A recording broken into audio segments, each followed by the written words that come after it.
Hi, it's Summer and this is my September wrap up. I really enjoyed a lot of the books that I read in September, so I'm just excited to tell you about all of them. The first book that I read was House of Salt and Sorrows by Erin A. Craig.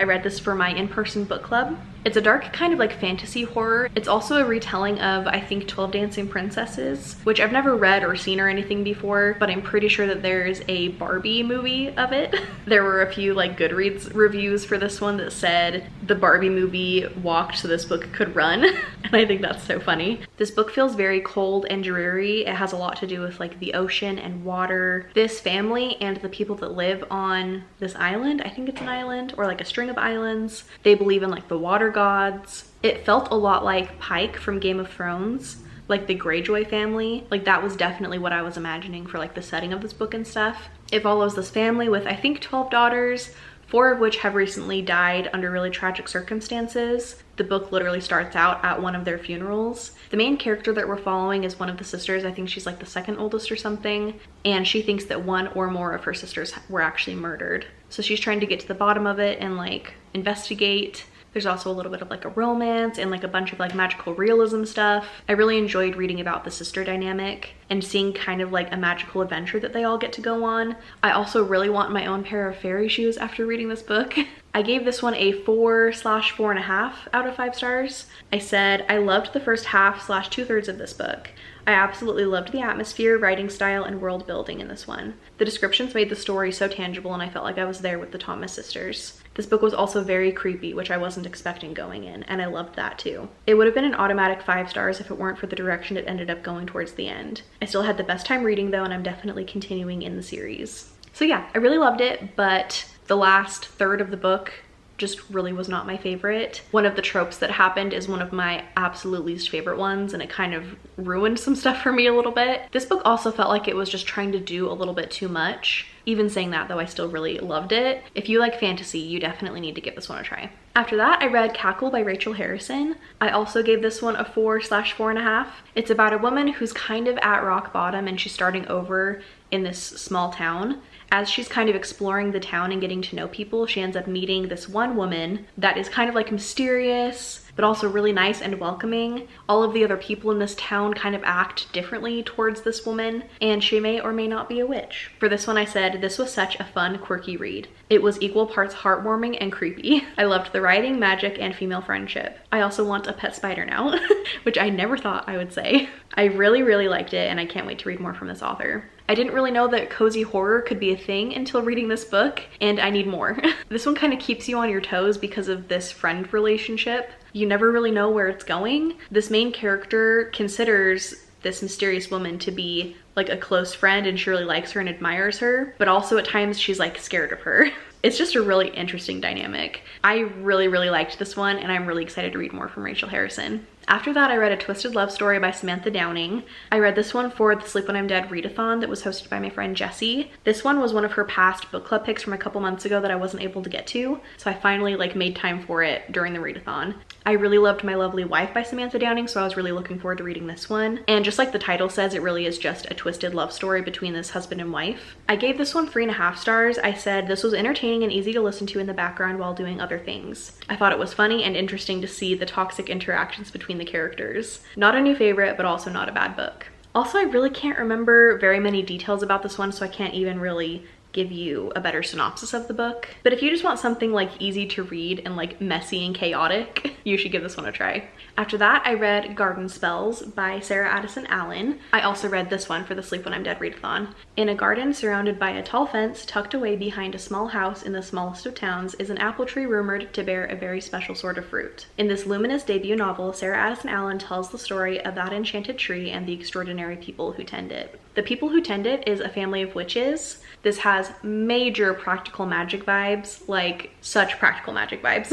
It was so good. This has a lot of like found family vibes too, and just like really fun, quirky characters. This was an instant 5-star book for me. On Goodreads, I said, OMG, I absolutely loved this. I loved the family / found family, romance, and magic. The apple tree that throws apples at people for fun, amazing. I loved the small town vibes as well. My only complaint is that the conflict felt like it was resolved a little too fast, but the rest of the book was so perfect that I don't even really care. If you want something funny, whimsical, and heartwarming, this is that book. So yeah, I loved this. I think this is my favorite book that I read during September.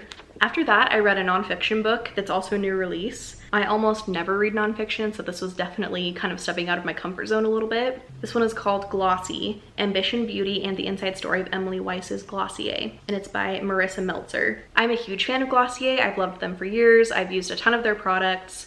Back in January, my friend Rachel and I went to LA for a Harry Styles concert, and we actually got to go to the LA Glossier store. I'll put some pictures up on the screen. It was so beautiful. All of the people in there were so nice. There were so many cool like little photo places. It was really cool to be able to like see all of the products and stuff and be able to like use them and see what you liked before you purchased something. Also right next to the store is an alleyway called Glossier Alley, and it's this really cute space that's like so tiny. Like if you walked right past it, you'd miss it if you didn't know it was there. It's this cute little seating area with tons of plants, and there's a little tiny coffee shop in there, and the coffee was so good.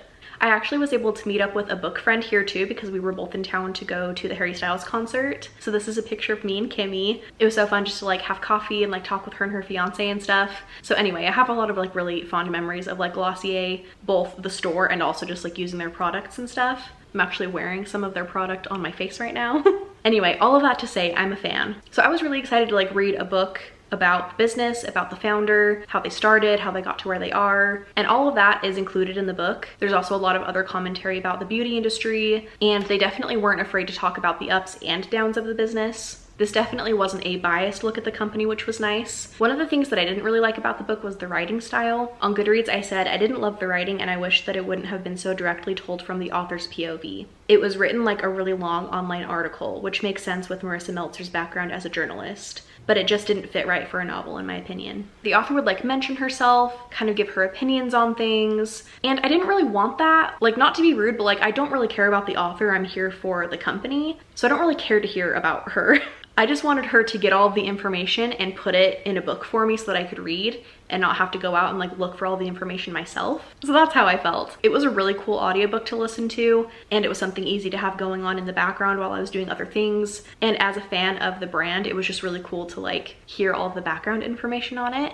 I gave this one 4 stars on Goodreads, but it might be closer to like a 3.5. After that, I read Revel Later by Daryl Gregory. I had never heard anything about it, and I still don't think I've heard anyone talk about this book, but I just saw it in Barnes & Noble, thought it had a cool cover, and I decided to add it on Libby. So it became available in September, and I just kind of like picked it up with no expectations.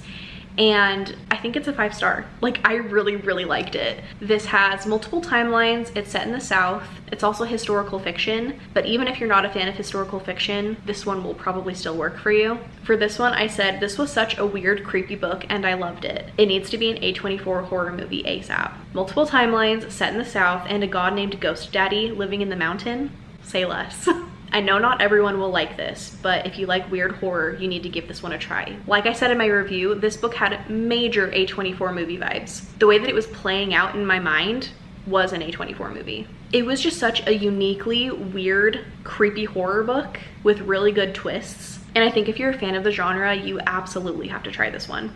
The only thing that kind of like rubbed me the wrong way about this book is that it's written by a white person, and since it's set in the South and is historical fiction, there are some things said about people of color that were racist and just like not fun to read, especially knowing that it's written by a white person. It just felt a little bit weird. I could just be reading into it, but that's something to kind of like maybe be aware of before you go into it. After that, I reread A Court of Wings and Ruin by Sarah J. Maas. I listened to the graphic audiobooks for this one, and it was such a fun time. I think all of them are on Scribd except for part 2 of Silver Flames, and they are so worth the listen. When I picked this up, I was having a hard time figuring out what I wanted to read next, so I decided to just reread something, and yeah, it was a great time. I loved it. I definitely was sobbing during a lot of this.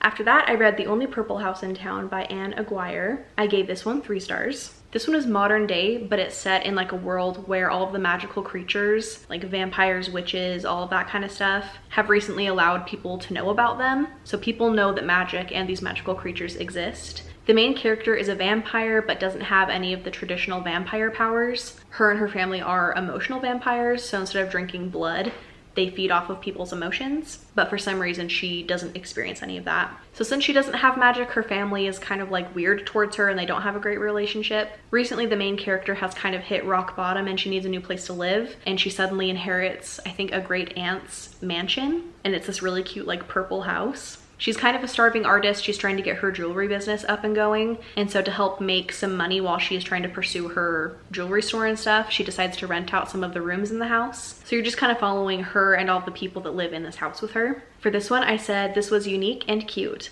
I loved the found family and all of the queer rep. I overall liked it, but felt like it was trying to do too many things. This one was fun if you want an easy/quick spooky season read. Also, the cover is really cute. After that, I read Bittersweet in the Hollow by Kate Purcell. And I actually don't really want to tell you too much about this one because I actually read it for a video that's not out yet. And I want to give you a reason to still go and watch that video when it's out. This one is a YA thriller set in Appalachia. It's about a family of witches and there's like creatures and stuff. And that was actually the last book that I read in September. Let me know in the comments what your favorite book that you read in September was. Also, if you made it to the end of the video, leave some kind of witch emoji in the comments, since I read quite a few witch books in September. Thank you so much for watching, and I will see you in the next one.